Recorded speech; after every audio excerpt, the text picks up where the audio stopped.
Hemos visto cómo los diferentes sectores tienen rentabilidades muy diferentes. Los hay muy rentables y muy desastrosos. Por lo que sería más que interesante saber qué les diferencia. ¿Qué hace que unos sean todo comodidad y buenas noticias y otro puro pesimismo, en los que parecen agricultores a los que nunca les va bien el tiempo? Vamos a intentar explicarlo. Para comenzar, imagínate un sector en el que se den las siguientes características. Primera, que el producto de todas las empresas sea idéntico. Imagínate, por ejemplo, en el caso del café. El café o el acero que venden las distintas empresas básicamente es similar. El acero más que el café, pero en ambos casos es prácticamente similar. Segunda, que el mercado sea transparente. Cuando utilizamos esta palabra lo que queremos decir es que el comprador tiene información accesible sobre las empresas, los precios, los productos. Y por poner un ejemplo de transparencia, imagínate lo fácil que es hoy día comprar unos días de hotel, lo fácil que es comparar los precios de los distintos hoteles en los distintos lugares. Tercera característica, que el comprador tome la decisión de compra en función del precio, es decir, compre, como el producto es el mismo, comprará el más barato. Esto es algo que también se da con muchísima frecuencia. Imagínate, por ejemplo, el caso de la persona que compra cemento. El cemento básicamente es todo igual y la decisión final del comprador va a ser una decisión tomada en función del precio. Otra característica, la cuarta, que la tecnología de producción de ese producto o servicio sea accesible, es decir, que hay mucha gente que sabe hacerlo. Por poner un ejemplo, imagínate el caso de los gimnasios. Si de repente en una ciudad se ponen gimnasios, se llenan y les va muy bien, es fácil que otros lo hagan y de hecho lo harán. Quinto, que no existan impedimentos para que quien desee poner una nueva empresa lo haga. Y sexto, que tampoco existan dificultades para abandonar el mercado si no va bien. Esto, aunque parece raro, que cuando las cosas van mal alguien no se pueda ir, a veces pasa y en muchos casos existen estos impedimentos. A este tipo de mercados que cumplen todas estas características, los economistas les llaman mercados de competencia perfecta. Y no hay que ser economista, sino que basta un elemental sentido común para saber que en un mercado con las características anteriores no se va a poder ganar mucho dinero a largo plazo. Y no solo no se va a poder ganar mucho dinero, sino que lo que se gane va a ser fruto de un gran esfuerzo. Los grandes beneficiados de este tipo de mercados son los clientes, que consiguen productos y servicios de calidad y precio bajo o asequible, pero en ningún caso los dueños y normalmente tampoco los empleados. Imaginémonos que aparece un producto nuevo, se vende bien y los primeros competidores ganan mucho dinero. Si no hay impedimentos a la entrada y el producto se vende por precio, pues será muy fácil para otros hacerse con una parte del negocio. Pues bastará bajar el precio para hacerse con clientela suficiente. Eso disminuirá la rentabilidad de los que ya están dentro, pues se quedarán con menos clientela. En el caso de que el sector siga siendo un buen negocio, de que todos sigan ganando bastante dinero, el flujo de competidores, el flujo de entrada de competidores seguirán entrando nuevos competidores. ¿Hasta cuándo seguirá ese flujo de entrada? Pues seguirá ese flujo de entrada hasta que la rentabilidad sea tan pequeña que no merezca la pena arriesgarse para poner el negocio, un negocio propio, porque sea mucho mejor dejar el dinero invertido en el banco.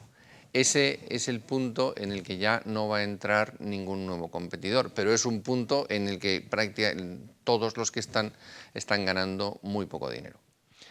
Aunque parece un poco complejo, quizás se ve mejor con un ejemplo. Piensa en la evolución del número de gimnasios. Cuando se pone de moda ponerse en forma, aparecen gimnasios y aparecen como setas. Los gimnasios se llenan de clientes, aparecen muchos más gimnasios y el mercado llega a un momento en que se satura. Para hacerse con clientes, entre ellos empiezan a bajar los precios y finalmente la rentabilidad se destruye para muchos de ellos y cierran muchos de ellos. La rentabilidad de los que quedan al final es más que moderada, porque va a pasar lo mismo. Si subieran la rentabilidad, pues entraría alguno más que la bajaría en ese mismo momento.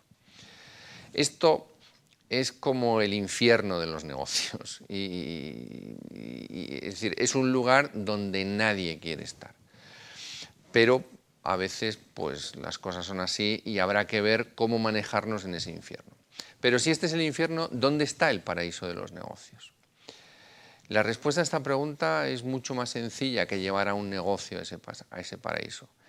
Ese paraíso está en el extremo opuesto del tipo de mercado que acabamos de describir.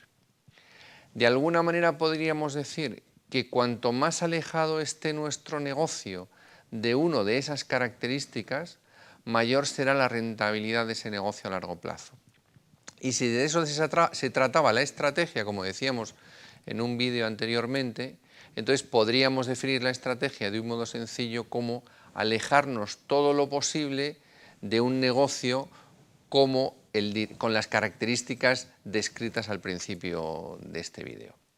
Y en el caso de que estemos en un negocio, en un sector así de duro, pues sería tomar las decisiones coherentes con ese entorno, haciendo lo posible para que al menos para nosotros deje de ser tan duro.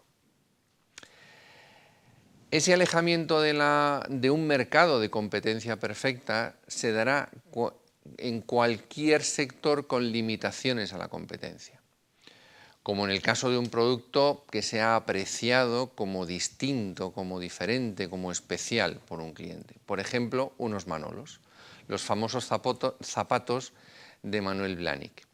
Tienen algo que hace que quien quiere unos Manolos no se vea tentada por otras propuestas mucho más económicas. En realidad, podríamos decir que Manuel Blahnik, hasta cierto punto, no tiene competidores. Donde está él, casi no hay nadie más. Otra limitación a la competencia puede ser una tecnología patentada, como por ejemplo la de los envases de Tetra Brick. Se nos hace muy difícil pensar en algún líquido que compremos en el supermercado, algún zumo, alguna sopa, la leche que no esté en Tetra Brick. La mayoría está en Tetra Brick. Otras veces la eficiencia a la hora de producir un producto o servicio crece con el tamaño y como consecuencia, a veces siendo muy grandes es muy eficiente y unos pocos competidores ocupan todo el mercado y caben muy pocos. Y un competidor más pequeño sería menos eficiente y por lo tanto no podría competir en el largo plazo. Esto pasa, por ejemplo, en la producción de aluminio. Para producir aluminio a un coste relativamente bajo y un precio, pues bueno, el precio ya es otra cosa, prefiero un coste bajo, hay que ser muy grande, pues la tecnología te exige que seas muy grande. Y como consecuencia hay muy pocos competidores. Al haber pocos competidores, pues hay unas limitaciones a la competencia, hay menos competencia que si hubiera muchos. Las limitaciones anteriores son consecuencia de la naturaleza del sector, de su tecnología, de los hábitos de compra, las características de la distribución, etc. Aunque también, no hay que perderlo de vista, hay otras limitaciones no basadas en las características intrínsecas del sector, sino en decisiones gubernamentales, que a veces impiden la entrada de competidores por ley. Por ejemplo, algo que conocemos todos, los estancos. Uno no puede poner un estanco por más que quiera, tiene que cumplir una serie de características que están limitadas por la ley, o la televisión digital terrestre.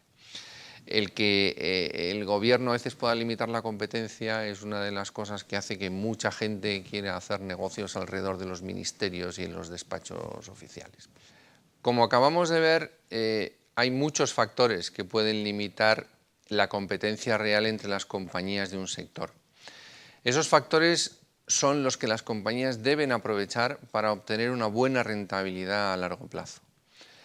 En realidad esto es muy viejo. Ya Adam Smith en La riqueza de las naciones dice algo que es lapidario y que sigue siendo vigente.